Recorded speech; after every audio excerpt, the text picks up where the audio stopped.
Hello guys, आ गई है भारत की नई शिक्षा नीति जिसके बारे में आज मैं आपको डिटेल देने वाला हूँ।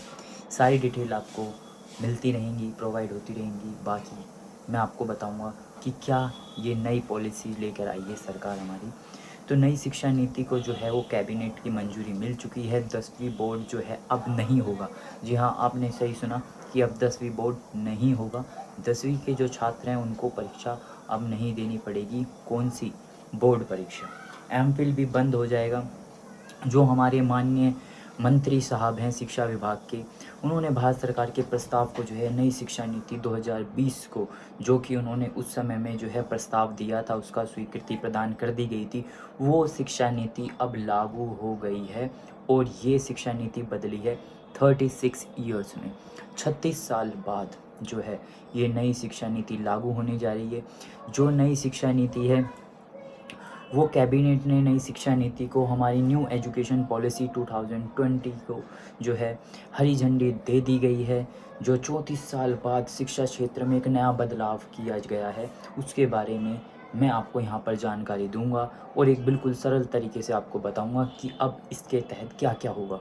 तो आपके 5 ईयर प्रोवाइड कर दिए गए हैं फंडामेंटल के लिए कि आपको सिर्फ 5 साल में जो है आपको नर्सरी, केजी और जूनियर जो है KG, senior KG, standard first, standard second, ये आपको होगा। फिर 3 साल के लिए आपको बांटा गया है 6, 7, 8 जो है पॉइंट के अंदर। अगर हम देखें जो आपकी स्क्रीन पर आ रखा है कि स्टैंडर्ड 3rd, 4th और 5th के बच्चे जो हैं यहाँ पर पढ़ेंगे इन 3 साल के अंदर, ठीक है। और जो इसमें ईयर कैटेगरी भी डिवाइड की गई है वो भी आपको मैंने मेंशन की है कि ईयर कैटेगरी क्या क्या रहेगी, किस साल का बच्चा कौन सी क्लास में होगा, ठीक है।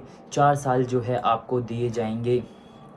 उसके बाद आपके सेकेंडरी एजुकेशन के लिए जिसके अंदर आपकी आ जाएगी 9th, 10th, 11th, 12th, ये चारों क्लासेस जो हैं आप करेंगे। इसके बाद ही अगर हम कुछ खास बात के ऊपर जोर दें तो कुछ खास बात इस प्रकार है कि केवल 12th क्लास में ही, 12वीं कक्षा में ही आपको बोर्ड के एग्ज़ाम देने होंगे, नहीं तो आपको बोर्ड के एग्ज़ाम नहीं देने होंगे। क्योंकि आपको सिर्फ होम एग्ज़ाम ही देने होंगे जैसे कि आपके स्कूल वगैरह में कराए जाते हैं। एमफिल बंद हो जाएगा। कॉलेज की डिग्री 4 साल की हो जाएगी, ठीक है। जैसा कि अभी कुछ कोर्सेज़ में 4 ईयर्स की है, भी कुछ कॉलेज में कर भी दिए हैं, बट अब ये कंपलसरी हो जाएगा कि आपको 4 साल की डिग्री लेनी पड़ेगी। बट कुछ विद्यार्थियों के लिए जिसको अपनी एजुकेशन को आगे लेके जाना है उनको तो जो है 4 साल की ही करनी पड़ेगी। 10वीं बोर्ड ख़त्म हो जाएगा, एमफिल भी बंद होगा जैसा कि मैंने आपको बता चुका हूँ।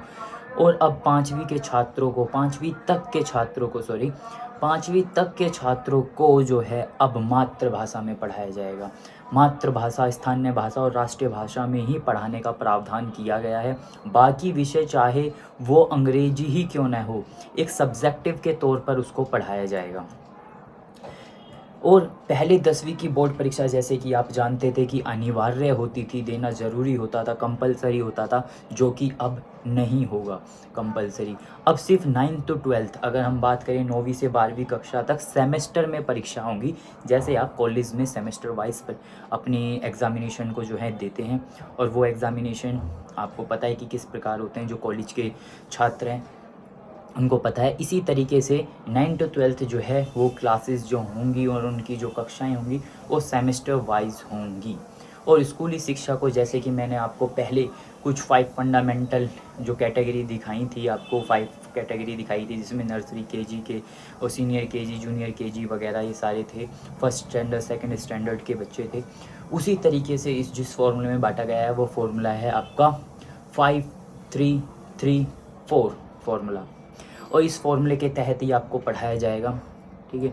वहीं कॉलेज की डिग्री जहां 3 साल और 4 साल की होगी। अब कुछ इसकी बात कर लेते हैं कि यहाँ पर थोड़ी कन्फ्यूज़न है उन बच्चों को जिनको ये लगता है कि भाई कॉलेज की डिग्री 3 साल की होगी या 4 साल की होगी। इसमें हमें थोड़ा डाउट है, थोड़ा कन्फ्यूज़न है। तो आपको बता देता हूँ कि भाई कॉलेज की डिग्री जो होगी वो 3 और 4 साल की होगी, यानी कि दोनों ही आपको प्रोवाइड कराई जाएंगी, 3 साल और 4 साल दोनों। यानी कि ग्रेजुएशन से पहले साल पर जो है आपको सर्टिफिकेट मिलेगा, दूसरे ईयर पे आपको मिलेगा डिप्लोमा और तीसरे पे आपको मिल जाएगी आपकी डिग्री। ठीक है। 3 साल की डिग्री जो है सिर्फ उन छात्र के लिए होगी, उन स्टूडेंट्स को प्रोवाइड कराई जाएगी जिन्हें आगे हायर एजुकेशन नहीं लेना है, यानी कि जो आगे अपनी स्टडी जारी नहीं रखना चाहता वो सिर्फ ये 3 साल की डिग्री करके चिल कर सकता है, ठीक है।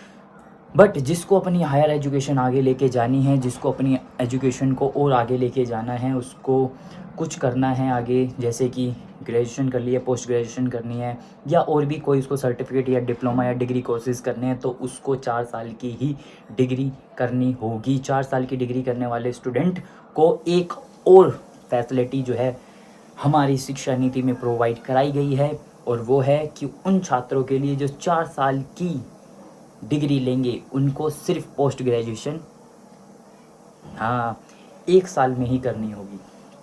1 साल में करने का मतलब है ये नहीं कि आपको 1 साल दिया जाएगा, 1 साल की हो जाएगी, वो 1 साल में ही एमए कर सकेंगे। जैसे कि अभी जो है आप मास्टर्स जो हैं 2 ईयर्स में कंप्लीट करते हैं, वहीं पे ही आपको 1 ईयर के अंदर ही आपको कंप्लीट हो जाएगा आपका पोस्ट ग्रेजुएशन। एमए के छात्र अब डायरेक्ट पीएचडी कर सकते हैं। उनको पीएचडी करने के लिए फिर कहीं नहीं भटकना होगा, सीधा अगर आपने एमए करी हुई है तो आप डायरेक्ट सीधा पीएचडी का एंट्रेंस एग्ज़ाम दे सकते हैं, पीएचडी में एडमिशन ले सकते हैं डायरेक्ट, ठीक है। स्टूडेंट के बीच में और भी दूसरे कोर्स कर सकेंगे। ऐसा नहीं होगा कि आप एक कोर्स में बंद कर रह जाएंगे, ऐसा नहीं होगा। आप और भी एक्स्ट्रा कोर्सेज जो हैं वो कर सकेंगे, ठीक है। इनके बीच में ही, इन्हीं कोर्स के बीच में ही हायर एजुकेशन जो हमारी पॉलिसी जो अब जिसको हरी झंडी मिल चुकी है, यानी 2035, इसमें एक इनरोलमेंट रेशो जो है वो प्रोवाइड किया गया है जो 50% होगा। वहीं नई शिक्षा नीति के तहत कई छात्रों को कोर्स के बीच में अगर कोई दूसरा कोर्स करना चाहे तो वह पहले कोर्स को अपना ब्रेक दे सकता है, कुछ समय के लिए, उसको सीमित समय के लिए उससे ब्रेक ले सकता है और दूसरा कोर्स ज्वाइन कर सकता है। हायर एजुकेशन में भी कई सुधार किए गए हैं, और ये सुधार जो हैं वो आपका, बहुत सारे सुधार जो भी किए गए हैं वो आपको धीरे धीरे मैं आपको बताता रहूँगा। इसके लिए आपको ये वीडियो देखता रहना ज़रूरी है और चैनल पे बने रहना ज़रूरी है, जिसके लिए आपको बेल आइकन दबाना होगा, जिससे कि कोई भी न्यू नोटिफिकेशन आए और आपको मिल जाए। जिसने सब्सक्राइब करा हुआ है वेल एंड गुड है, बाकी सब्सक्राइब कर लो, क्योंकि नई इन्फॉर्मेशन के लिए मिलना पड़ेगा भाई, ठीक है। तो अब जो है हम हायर एजुकेशन की बात करें तो जितनी भी क्षेत्रीय भाषाएं हैं इसको हम ई कोर्स के ज़रिए जो है बच्चों को प्रोवाइड कराने की कोशिश करी जाएगी सरकार के द्वारा, और जितनी भी वर्चुअल लैब्स हैं वो विकसित की जाएंगी, जिससे कि नई एजुकेशन पॉलिसी या साइंटिफिक फॉर्म, जितनी भी हमारी एजुकेशनल नेशनल साइंटिफिक फॉर्म है NETF, इनके द्वारा ये शुरू किया जाएगा। बाकी बता दें कि देश में 45,000 कॉलेज हैं जिसके अंदर ये सारी चीज़ें आपको मिलेंगी, ठीक है। हर एक संस्थानों में आपको डिग्री, डिप्लोमा ये करने की पूरी आज़ादी होगी। तो इन्फॉर्मेशन कैसी लगी, इसके लिए सब्सक्राइब ज़रूर कर दें चैनल को, जिससे कि आपको ऐसे ही मैं कुछ ज़रूरी और इंटरेस्टिंग पॉइंट्स और चीज़ें बताता रहूं। चलो मिलते हैं नेक्स्ट वीडियो में।